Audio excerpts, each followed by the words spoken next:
Welcome once again to Access, the show that brings you the best of PS3 in all its high-definition glory. Wowing your eyeballs this week, we sift through the latest news in our PlayStation briefing, pay a visit to gaming charity Special Effect, and chortle with Fred and George in preparation for the Blu-ray launch of Harry Potter and the Deathly Hallows Part 2. But first, it's time for big swords and medieval bras with our game of the week, Soul Calibur V.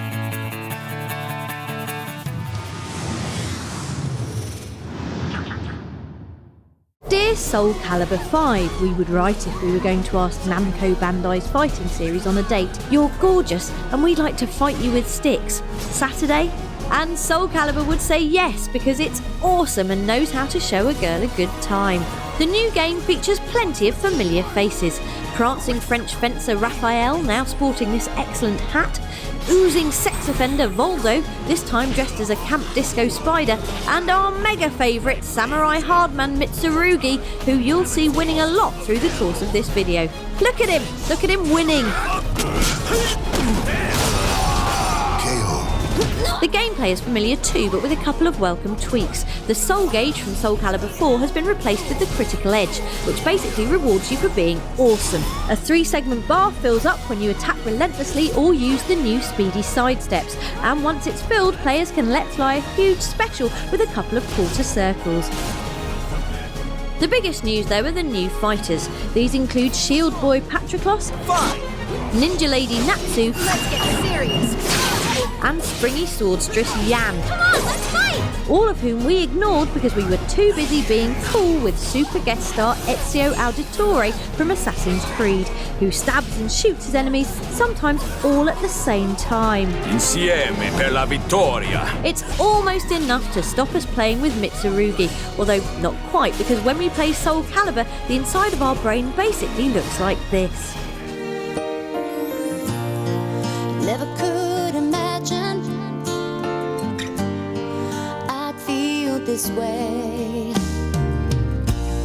Aside from all that, the game is still the same awesome Calibur, built on gorgeous visuals and easy to grasp but beautifully tactical combat, and with a story that makes no sense whatsoever.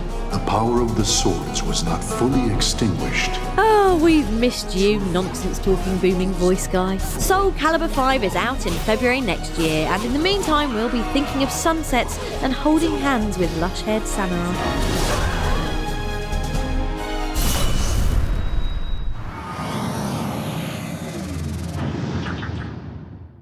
Time to catch up on the latest things that are news now in your PlayStation briefing. On our list of things that make FPS games rubbish, being blinded by the light of 1,000 suns is pretty high. So the news that DICE is toning down the trillion-watt torch attachments in Battlefield 3's multiplayer was greeted with a hearty hoorah here at Access Towers. The effect still works close up and obviously looks lovely. Ooh, lens flare. But thankfully no longer has the range of an intercontinental ballistic missile.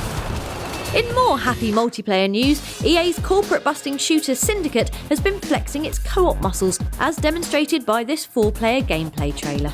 Apparently it's all to do with banding together to smash your business rivals, but really it's about turning men orange before putting bullets through their skulls. Your share prices are screwed. From shooting to smacking now, as we take a first look at bone-splintering fight sequel UFC Undisputed 3. The game is as authentically brutal as ever, so much so that it's even impressed the fighters themselves, as we discovered while giving our lunch money to Rashard Evans. Oh my God, it's ridiculous how real it is. You know, watching and seeing like all the little mannerisms, the sweat dripping down, and everything is ridiculous. It's good because it helps people understand the sport. They learn the sport by playing a video game.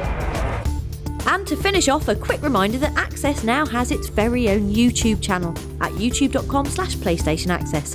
Subscribe now and you can watch Access at work while the boss isn't looking.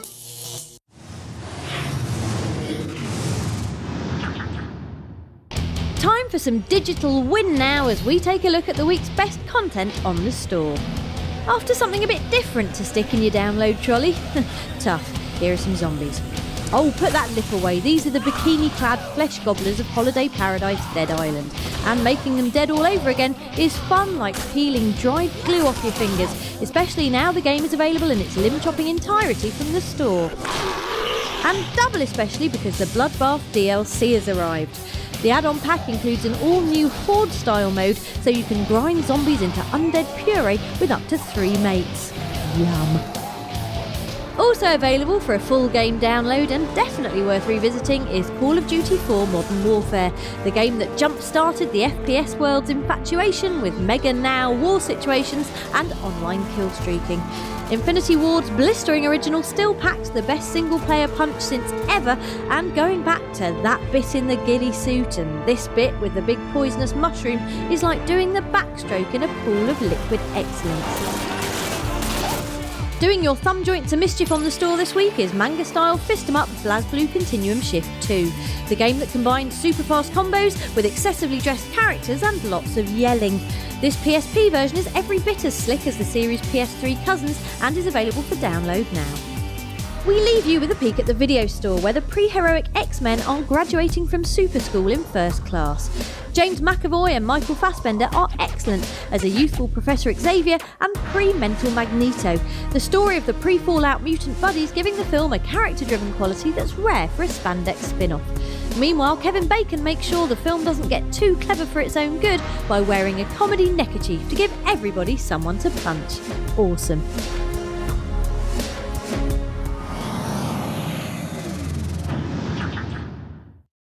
Harry Potter and the Deathly Hallows Part 2 arrives on Blu-ray this week, which means it's almost time to say abracabye-bye to the magical world of Hogwarts.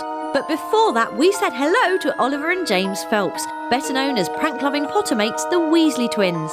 As well as lending their likenesses to the game, the brothers also voiced their characters, which, as they told us, is very different to working on a film. When doing the voicing games, you only have your script, and there's about 50 variations of walking into a wall, what that sound would be like to come out of you. So you do look a bit of an idiot if someone was just looking at you standing going, like random sounds like that. So it is quite different. And talking of saying crazy things, here's what happened when we asked the boys about their favourite game of all time. Grand Theft Auto, the latest one, amazing, just the detail and the depth of it, like how you could just go on your mobile and dial 911 and the police car would arrive. The first one I'm going to say is a game which I don't really know many people who know it, but it's called Rolo The Elephant. Oh no, not the best game ever. Yeah, it's got to be. It's basically a platform and you're an elephant called Rolo. And then you meet his friends who are like a squirrel and a beaver. The beaver can swim because he's got a rubber ring. I'm trying to find it on another platform so I can play it now. Ooh, good shout! Rolo the Elephant for Game of the Week, anybody? No? Alright then. Check out the boys in full-on Mega Wand action mode when the Deathly Hallows Part 2 arrives on Friday the 2nd of December.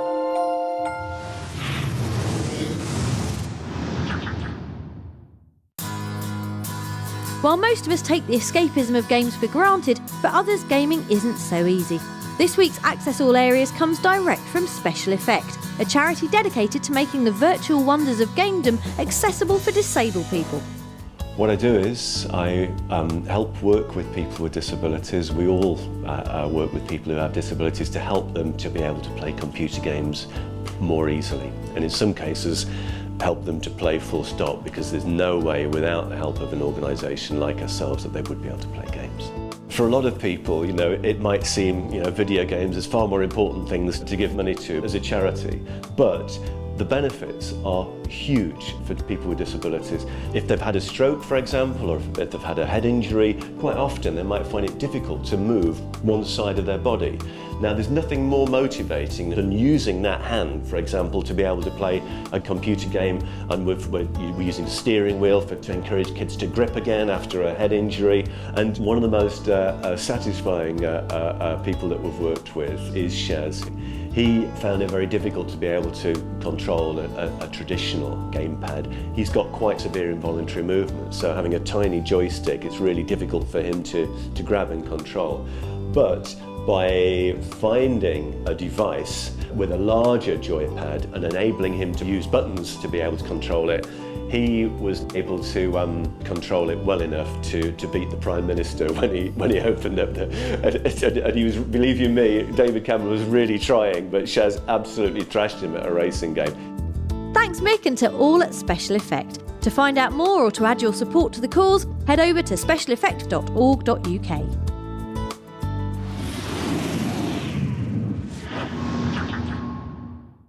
Before we go, here's a gigglesome treat courtesy of Batman Arkham City.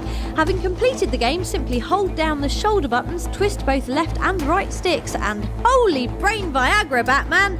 You and everyone else in the city have got a massive head. Yes, it's about as useful as George Clooney's big rubber bat nipples, but look! Batman's beating a man up with his massive noggin. For more video content or for the chance to get on board future Access events, head to our Facebook page at facebook.com/PlayStation Access. See you next week!